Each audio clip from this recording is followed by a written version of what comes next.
bahwa sesungguhnya Dajjal sebagai sebuah sosok fisik layaknya manusia.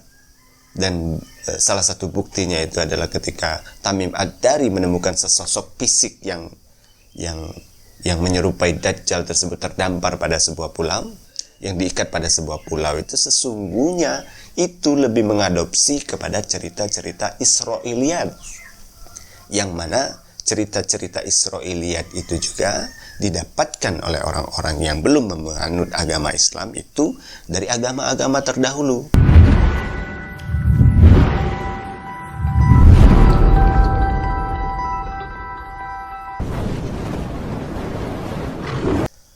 Assalamualaikum warahmatullahi wabarakatuh. Alhamdulillahirabbil alamin.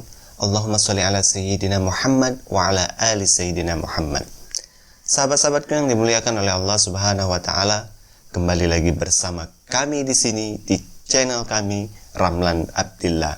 Kita akan kembali mengulas tentang fenomena akhir zaman, Isa Al-Masih versus Al-Masih Dajjal dan kebangkitan Islam. Sahabat-sahabatku yang dimuliakan oleh Allah Subhanahu wa taala, dalam perjalanan saya merasionalisasikan analisa dan hipotesa saya ini bahwa Dajjal besar itu bukanlah sesosok fisik layaknya manusia, akan tetapi adalah sebuah simbol kemajuan teknologi yang berhasil dicapai oleh umat manusia. Maka dalam perjalanan saya itu, kesulitan terbesar saya itu adalah merasionalisasikan apa yang menjadi hipotesa dan analisa saya ini kepada golongan spiritualis. Saya tidak tahu pasti apa sebabnya, mengapa golongan spiritualis itu sangat sulit sekali menerima pendapat saya ini. Akan tetapi saya sangat yakin bahwa satu saat nanti mereka akan bisa menerima ketika mereka sudah menerima secara utuh seluruh alasan dari hipotesa dan analisa saya ini. Sahabat-sahabatku yang dimuliakan oleh Allah Subhanahu wa taala, seperti yang saya sampaikan sebelumnya bahwa sesungguhnya agama Islam ini adalah agama yang tidak bertentangan dengan rasionalitas dan bisa dijelaskan secara ilmu pengetahuan. Maka sesungguhnya definisi Dajjal adalah sebuah simbol ini sesungguhnya tidak bertentangan dengan rasionalitas dan bisa dijelaskan secara ilmu pengetahuan. Justru sebenarnya ketika kita memahami bahwa Dajjal besar itu adalah sesosok fisik layaknya manusia, maka kita akan sangat sulit sekali menjelaskannya secara rasionalitas dan juga menjelaskannya secara ilmu pengetahuan. Satu contoh, ada sahabat mengatakan kepada saya bahwa sesungguhnya apa yang kau paparkan itu adalah sebuah bentuk cocok logi, karena sesungguhnya Dajjal besar itu masih sangat jauh sekali akan kita hadapi, karena menganggap bahwa Dajjal itu adalah sesosok fisik layaknya manusia yang memiliki kemampuan luar biasa. Dan fenomena sekarang ini sungguh tidak bisa memenuhi syarat untuk menjelaskan definisi Dajjal adalah sesosok fisik layaknya manusia yang memiliki kemampuan luar biasa tersebut, sehingga ia menganggap bahwa kehadiran Dajjal atau fenomena Dajjal itu sesungguhnya masih sangat jauh sekali dengan rentang kita pada saat sekarang ini. Akan tetapi ketika pendefinisian Dajjal ini adalah sebuah simbol, maka sesungguhnya fenomena yang kita hadapi sekarang ini kita sudah bisa menjelaskannya dan kita sudah bisa memahaminya. Oleh karena itu saya mengatakan bahwa Dajjal sebagai sebuah simbol itu dengan realita kita sekarang ini, maka sesungguhnya tidak bertentangan dengan rasionalitas dan bisa dijelaskan secara ilmu pengetahuan. Saya ambil contoh peristiwa terbelahnya bulan di masa Rasulullah SAW. Jadi ada seorang yang ingin mengetahui Muhammad kala itu bahwa benar-benar sebagai Rasulullah SAW adalah salah satunya dengan membelah bulan. Maka Rasulullah SAW meminta kepada Allah Subhanahu wa taala agar diberikan kemampuan untuk membelah bulan tersebut. Nah, ternyata terbelahnya bulan itu bukan hanya disaksikan oleh orang yang meminta bukti dari mukjizat Rasulullah SAW tersebut, akan tetapi juga disaksikan oleh sahabat-sahabat yang lain yang kala itu sedang melakukan perjalanan pada malam hari. Jadi di tempat yang berbeda, yang jauh dari Mekah dan Madinah pada saat itu, mereka melihat bulan itu dalam keadaan posisi terbelah. Mereka menyaksikan benar-benar bahwa bulan itu dalam keadaan posisi terbelah. Nah, dari sirah ini kita bisa mengambil kesimpulan bahwa sesungguhnya kalau seandainya mukjizat tersebut hanyalah sebuah bentuk pemahaman spiritual, menurut saya cukuplah orang yang menginginkan bukti mukjizat Rasulullah SAW itu yang bisa melihat terbelahnya bulan itu.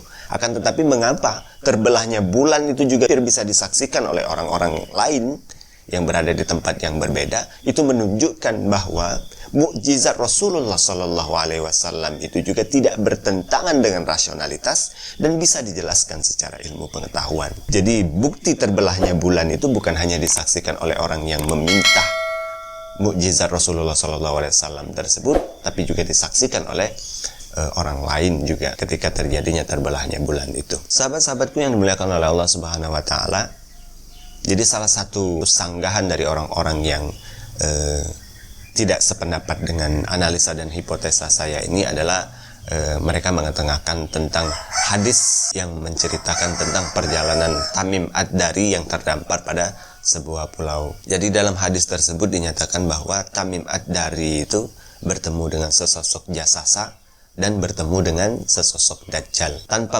meragukan keimaman Tamim Ad-Dari tersebut, apakah beliau itu tergolong fasik atau munafik, apakah benar-benar berserah diri dalam pangkuan Islam sebagai sesosok muslim dan mukmin sejati. Akan tetapi saya ingin mengatakan bahwa sesungguhnya kalau kita bisa mempercayai kesaksian Tamim Ad-Dari ini, tapi apakah kita akan bisa mempercayai hal tersebut dan sesosok Dajjal tersebut yang terdampar pada pulau yang terikat dengan rantai besar kala itu? Karena bisa jadi sebenarnya kita bisa menerima keimanan Tamim Ad-Dari ini, tapi kita belum tentu bisa menerima kesaksian dari sesosok jasasa dan sesosok yang didefinisikan Dajjal yang terikat pada sebuah pulau tersebut. Karena bisa jadi saja orang tersebut adalah orang yang kehilangan akal, akan tetapi sehingga informasi yang ia dapatkan kala itu yang terikat pada pulau tersebut, dan itu juga yang ia lontarkan ketika ia bertemu dengan Tamim Ad-Dari.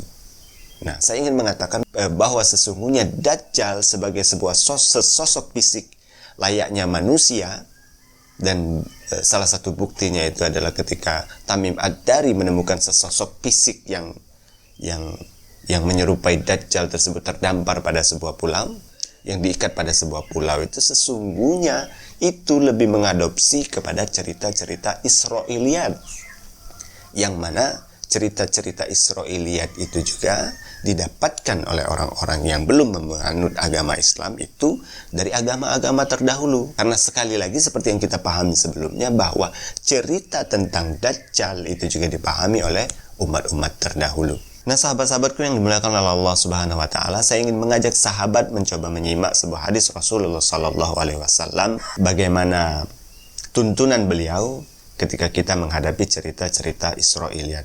La tasdiku ahlil kitab wala takzibuhum wa qulu amanna billadhi unzila ilaina wa unzila ilaikum.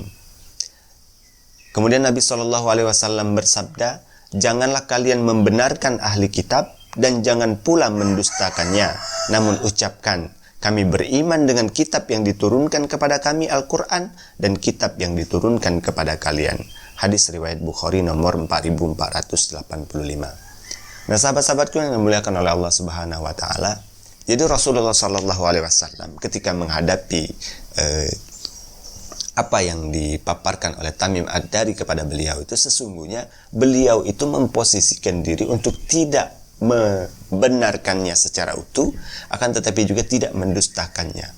Maka menurut saya posisi tersebut juga bisa kita praktekkan pada kondisi kita sekarang ini. Jadi kita tidak membenarkannya secara utuh bahwa definisi Dajjal itu adalah sesosok fisik, karena berdasarkan cerita Tamim Ad-Dari tersebut, akan tetapi kita juga tidak mendustakannya. Jadi ada informasi yang kita bisa ambil di sana, akan tetapi juga kita tidak menerimanya secara utuh, mencoba mentelaahnya kembali dan menyesuaikan dengan realita kita pada saat sekarang ini.